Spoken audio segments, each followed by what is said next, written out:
Hello and welcome to the eagerly anticipated second episode of Kyrie, the Leeds Classics podcast. Today, as the highlight of our episode, we shall hold an interview with Professor Stephen Oakley, who is a classicist at Cambridge University and is a fellow at Emmanuel College. But first, after the reading of Catullus 8 went down so well with our audience, we will have a reading of a passage from the Iliad 6. As I'm sure you'll already know, the Iliad was written by Homer and recounts the final days of the Trojan War, which started because Paris stole Helen, the most beautiful woman in the world, from Menelaus, one of the Greek kings. Along with his brother Agamemnon, Menelaus set sail to Troy to reclaim Helen. The Greeks fought mainly amongst themselves, but did spend some of the time actually trying to destroy the city of Troy. Toi homen meidesen idunes paides iope. Andromache de hoianchi parista to da crucheusa, en tara hoi fucheri e poste fatek tonomas de. Daimonie, ftisse seto son menos, udele aires paidate nepiachon, kai amoron, he tacha chere seues amai. Tacha garse catactaneus en achaoi pantes e formethentes. E moi de cerdioneie seua pharmatusei cthona duminai. Ugar et alle estaith al pore, e pei ansuge potmone pispes al achea. Ude moi esti pater, kai potnia meter. Hector, atar su moi esti pater kai potnia meter, he decasignetos, sude moi thaleros paracoites. Al age nun, ele aere, kai autum imne pipurgo, me paid orphani conthes, gerent egunaika. And now we turn to Professor Stephen Oakley, Professor of Latin at Cambridge University and Fellow at Emmanuel College. Hello and welcome to Clarity, the Leeds Classics podcast. Well, thank you very much indeed for inviting me to come along tonight. So why did you choose classics to study it in the first place? Well, one of the reasons I studied classics was because when I was at school, it was the subject I was best at, and like many other schoolboys, one tends to be attracted by what one could do well. And I could do some other things, but I didn't have a huge range, like some of the people I've been interviewing this week who have some wonderful A stars across the board at GCSE and things like that. I was always hopeless at some subjects. I couldn't do physics at all. I wasn't much good at biology, and there were various subjects I didn't much bother with because I didn't like them. I suppose I was lucky in that I was taught Latin from a very young age. Now, at the age of 8, I started at a boys' boarding school, and I was taught in a very old-fashioned way at first, with lots of grammar being drilled into me. And I found that I was good at Latin, and I came top, and so that was encouraging. And I stayed good all the way through that school till I was 13, and I then got a scholarship to another school, partly because of my Latin. I started Greek when I was 10, and I didn't work so hard at Greek, and really only started working hard, I suppose, when I was about 15 or 16. Then when I got on, I suppose grammar was my main interest in those days. As a younger boy, I wasn't much interested in literature. And when I got older, I became interested, 11, 12, 13, in archaeology and in the Romans. I lived in Dorset, which is full of ancient monuments, and the Iron Age and the Romans were my particular interest. And so that was another draw to the ancient world. I went away from my prep school to Bradfield College in Berkshire, which did a Greek play in those years, every 3 years in Greek, and that was an encouragement to take the Greek world seriously. I did O-levels, which were the predecessors of GCSE, when I was 15. I did my Latin when I was 14, and then had a year not doing much Latin, and I did my Greek when I was 15. And then I started A-levels just before my 16th birthday, and I think that was when my interests began to change. I did Latin, Greek and ancient history, and the ancient history had always been my main interest. But I'd got a bit interested in literature when studying English for my O-levels. We had some Shakespeare and some Chaucer and some other texts, and I enjoyed thinking about that. And then when I started my A-levels, I was taught by an inspirational master, actually. He wasn't a strict... I hope this is not going to go out to the wide world, just be limited to the Lees in case he hears it, because he's still alive. He was drunk a lot of the time, or at least having hangovers by the time it came to classes. In those days, people were perhaps less professional than they are today. And in my first 2 years at the school, before I took the O-level, I didn't learn much from him. The class tended to mess around. But at A-level, he was inspirational. And we studied the 4th book of Horace's Odes with him. And I got fascinated by the way these poems worked, how you could interpret them. I also studied some Livy, who became my favourite author, together with Horace, in my spare time. The 9th book of Livy, how the Romans were trapped in the defile at the Caudine Forks and forced to surrender to the South Italian tribe, the Samnites, and I loved that. Oddly, it became the book of Livy on which I was to do my PhD thesis years later, but that's really a coincidence. And Horace and Livy were my 2 favourite authors, but I thought I want to take classics seriously, and so I read a great deal of Latin. And then I started taking Greek seriously around that time as well. I was interested in Greek tragedy, in Homer, and I used to try to read some Greek and Latin every day. And so by the time I got to take my A-levels, I was, by the standards of A-level students, good at both. And because I was interested, had a passion for them, I wanted to do it at university, and so I applied to Queen's College and was lucky enough to get a place there to study it.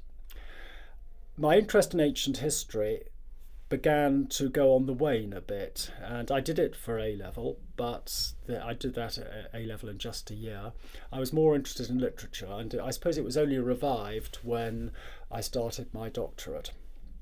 Well, that's how I ended up choosing it at university. And as I look back on it, if I could have my time again, I'd do exactly the same thing. But there are other subjects now which I shouldn't mind studying at university. I would like to have taken modern languages more seriously when I was at school. I think that's a weakness of British education, to make people like me better at dead languages than live ones. And in particular, I wouldn't mind studying English or history, any of the mainline humanities. The sciences, I think, are beyond me, probably. So why are you researching into these interests soon? Well, I have a broad interest in classics, and I don't have time for all my interests, which I regret. And you may find this as you get older, that you accumulate more interests in life, but you also get busier with your job. And even if you're a classics professor, as I am, there isn't time for everything. I am employed by the University of Cambridge to teach Latin literature. I'm Professor of Latin, and that, I suppose, is my main love in Latin. I'm interested in the language, not in the sense of a really technical linguist perhaps I should say, the kind of person who can trace Latin back to Indo-European and compare it with all the other Indo-European languages. But I enjoy thinking about how the language works as style and what makes elegant Latin and what doesn't. But I like Greek also. I often find now that though my Greek is much less good than my Latin, and I spend much less time on it, partly because I'm employed to teach Latin, and that's where my research is, that actually I enjoy reading Greek off duty, and I try to keep it up, and I do a bit of teaching of Greek for my college, Emmanuel. Now, my main interest in my favourite Latin literature has been Livy over my adult life. He was my favourite author when I was at school and an undergraduate, and he remains my favourite author. And I spent 25 years writing a commentary on 5 of his books, which came out in 4 volumes for the Oxford University Press in the late 90s and then up to 2005.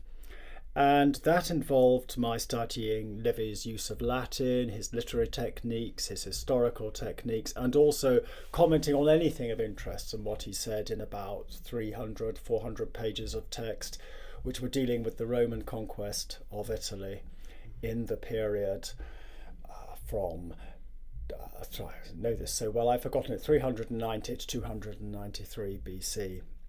And that was a fascinating subject to have because it kept one broad. I had to do history as well as literature, and we mostly teach poetry at university, so it was good to do prose.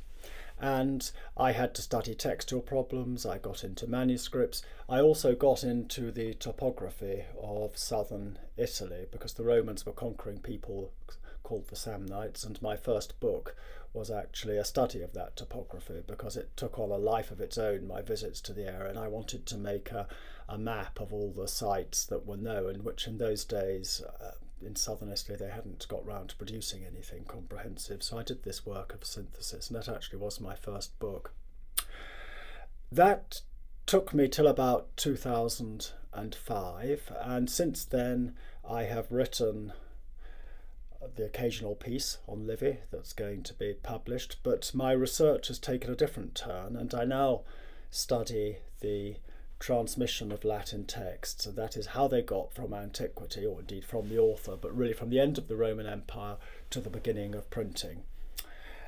Everything had to be copied by hand, and a huge amount was lost at the time of the collapse of the Roman Empire and through the so-called Dark Ages, that is, the twilight of the Roman Empire and Merovingian Gaul and things like that. And the revival in learning really came at the time of Charlemagne in the late 8th century AD. And for most authors, we don't have much that predates the 9th century. And for some authors, we don't have anything that predates the 15th century.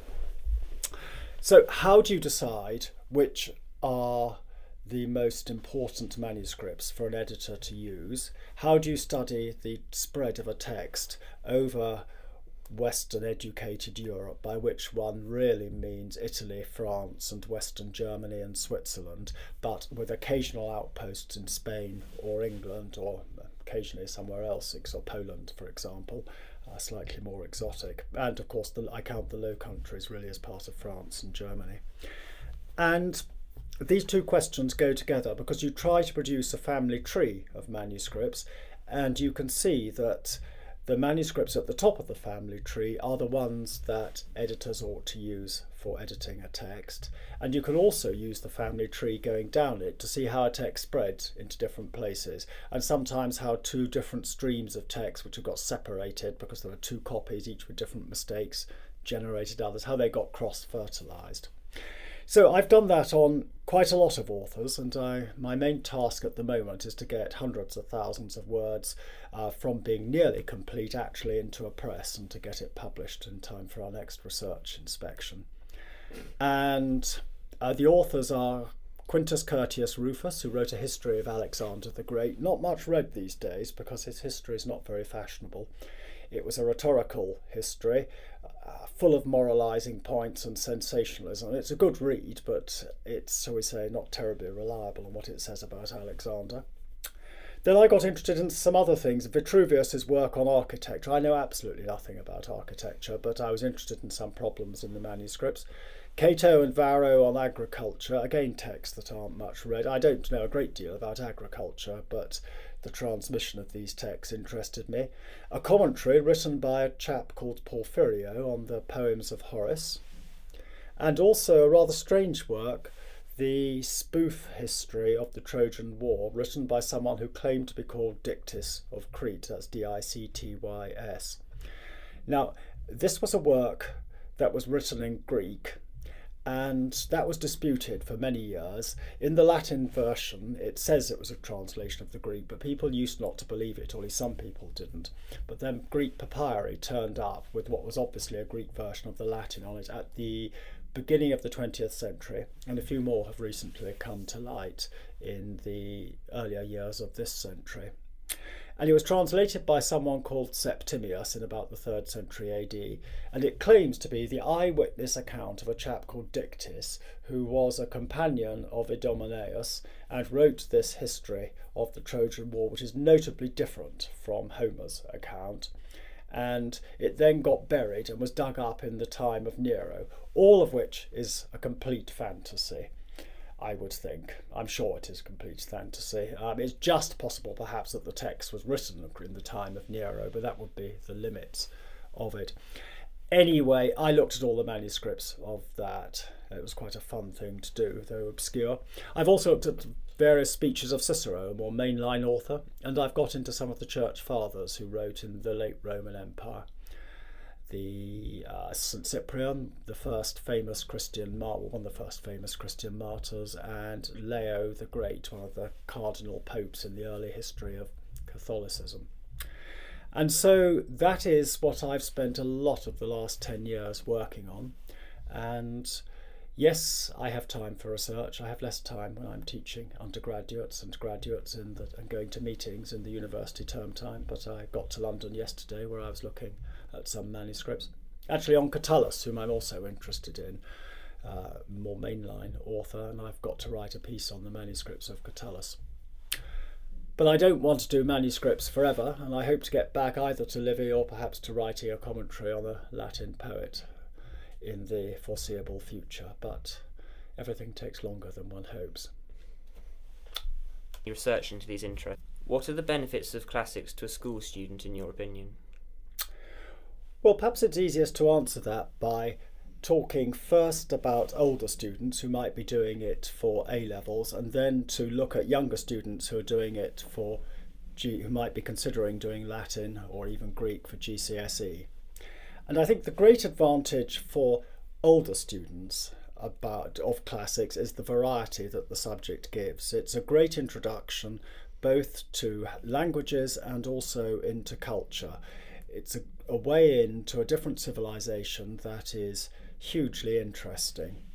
And in classics, you can study the Greek and the Latin languages, which for those who are linguistically able are interesting in their own right. But even if you're not so interested in the languages, there's much else. You've got literature that is foundational for Western Europe. And you just think of some of the great names in Greek literature. Homer is the oldest European writer and is not just foundational, but also a great poet in his own right. And the Iliad dealing with questions of war, what it means to be human in the face of death, what kind of memorial one is going to have after death. The Odyssey, which I think we're more interested in now, is we're not an age that's dominated by war, but full of questions about what does it make someone human, what separates humans from animals in the travels of Odysseus when his companions get turned into animals. What is it to come into contact with cultures that are different from one's own?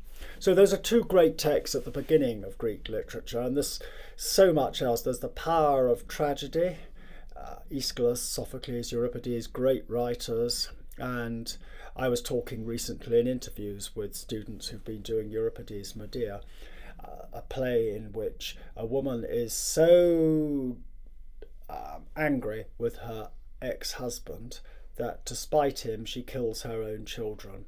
And that is an extraordinary compelling tale. The story of, and also an immensely sad tale, how a woman can be so obsessed by her own jealousy that she would want to kill her own children, the thing that to almost every other mother is the thing that is most dear to them and the thing in which they're most interested. So extraordinarily powerful tale that. But there's plenty more in Greek literature. You've got the beginnings of historical thought. How do you go and actually describe the past? How do you do it accurately? How accurately can you be? And these are questions that Thucydides, the Athenian writer of the late 5th century, considered. Now, there've been earlier historical writing. Obviously some Jewish writing is earlier, and I don't know much about Chinese culture, but again there may be historical writing there. But for what one might say mainline non-biblical Western culture, Herodotus and Thucydides are at the beginning of the writing of history. And then there is Plato, who is perhaps the greatest of all Greek prose stylists. And Plato was a philosopher. I can't do philosophy, but I know what little I know is enough to know that the questions are really important. And for example, Plato asked the question, are there absolute standards in things? Is it worth dying for one's belief in intellectual freedom, in an absolute standard of morality. Always, are humans just the measure? Do we just make up rules? Is might right? Whichever group's strongest or whichever person is strongest, do they set the rules? Now, all these questions in Greek literature are relevant today still. You can think about your own life, and so you're not just studying them because they're old, but because you've got people of supremely gifted abilities writing literary artistry at a very high level. Now, in Latin literature, you can say the same with Virgil as an epic poet. You can talk about the lyric poetry of Horace or the love poetry of Catullus, who expresses what it feels like to feel when love goes wrong, the emotions of jealousy, hate, how to behave in love, how not to behave in love. These are the kind of things, again, very relevant today, especially for the young. Is the Lees mixed? Yes, it is. It is mixed. Well, there you are. Doubly relevant then. That's just literature. But there's so much more in classics than literature. For example, take history. And the trite thing to say is that democracy begins in classical Athens, and one can, in studying it, think about the strengths and weaknesses of having a society in which everyone participates. There are obvious strengths, but then you get the weaknesses too. The Athenians could vote on just about any issue they liked. Many of their leaders were chosen by lot, not the generals, but other aspects of life. And so you're not always getting the best qualified people. And the assembly was prone to being led into rash decisions by mass hysteria, by demagogues, etc., etc. And if you ever attempted in British politics to think that you should have a kind of democracy in which you just vote yes, no on a series of referenda and you click on your computer and vote, well, the dangers of having the tabloid press swaying opinion in an absurd way, you could learn that from the Athenians. But that's the trite thing to say, and I think I'd want to stress other things in ancient history that are interesting, and particularly about Rome. I think the Roman Empire was an extraordinary thing. It lasted for 400 years, and I don't want to have a value judgment on whether it was good or bad. I think we'd mostly say now it's not a good thing for nations to go conquering others at war. But from it, you can learn about the pressures that military success brings on a society. Rome was originally a republic and then changed into an empire, largely because the amount of wealth flowing in led to various leaders getting powerful, and the structures of a city-state, which was set up really to rule a small part of Italy, just couldn't cope with ruling the Western Mediterranean and then the whole Mediterranean.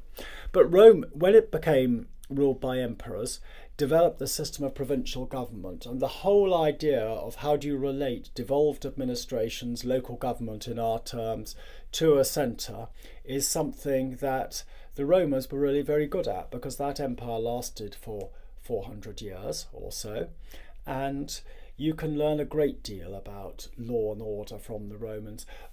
The Romans, I suppose, are most famous for their engineering, drainage, but which is a rather tedious topic, but also for their law, and Roman law has been foundational for much of Western Europe, not so much the British England, though more in Scotland. But the Romans were extraordinarily sophisticated in their legal thought. And again, there are many ideas that you can still learn from today. Archaeology, if you're interested in digging up the past and actually looking at visible remains of past generations, well, not much in this country that is Roman, apart from Hadrian's Wall, is going to rival the medieval castles, I will admit that, but go abroad, go and see the Greek temples in Sicily, or at Paestum, or indeed in Greece itself, at Versailles and elsewhere, and including the Parthenon, or go to Pompeii and Herculaneum and see what a whole town would look like, and there's masses there to fascinate. So that's for older people who are interested in culture. It applies to a certain extent, I think, to younger school children doing GCSEs. But I think if you're, for instance, a scientist who is going to do sciences for A-levels, what are the benefits of doing Latin or even Greek and Latin at GCSE? Well, I would say several. I think, first of all, the languages often go well with someone who's got the logical approach of a mathematician, and that person may not be very good at modern languages, but often will be quite good at studying Latin, which, unlike English, corresponds to a large number of rules. Greek is slightly more fluid, but the same largely applies. I'd also say that it gives you an insight. At GCSE, you get a beginning of an insight into a people who are different from our own, and an outlook on the Romans, who, if you go abroad later in life on holidays to Europe, have been important in Europe. And so you begin to see why the ancient world can be so fascinating.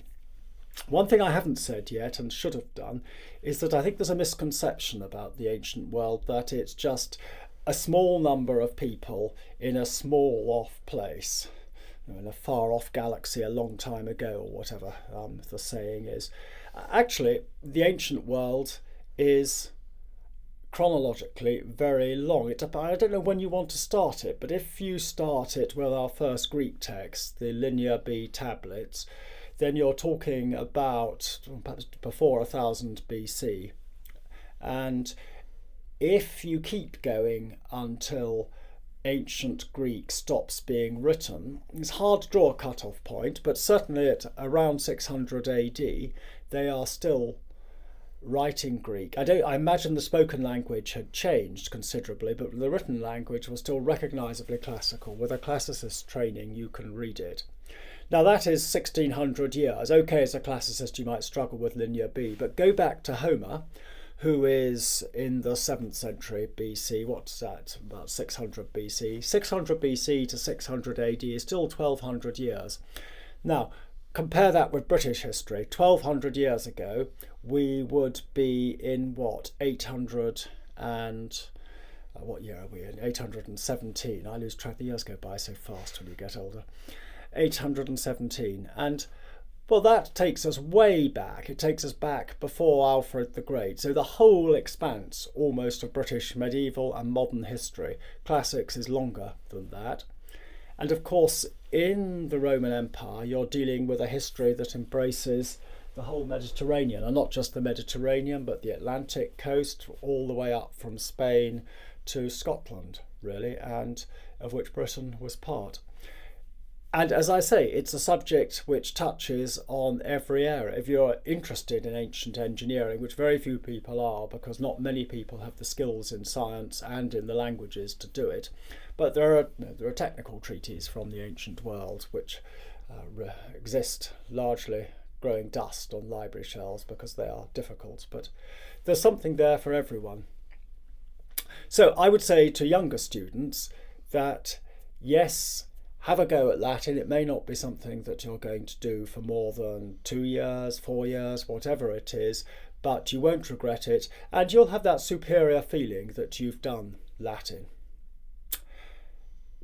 I remember giving a talk at Brentwood School once, and their most famous alumnus at the time was Frank Lampard, who retired from playing from Chelsea, I suppose now about 5 years ago. But anyway, at that time, he was the best known person to have been to Brentwood. The striking thing about Frank Lampard is that everyone knew he had Latin GCSE, which marked him out from just about every other professional footballer, certainly in the Premier League. And so you could marks you out also as being someone different. At what age do you think classics should be introduced to young children? Well, I think that's a question one could answer in two parts. There is, if you like, the cultural side of classics we could talk about, and then there's the languages for those who are interested and lucky enough to be at schools or in areas where you can study the languages.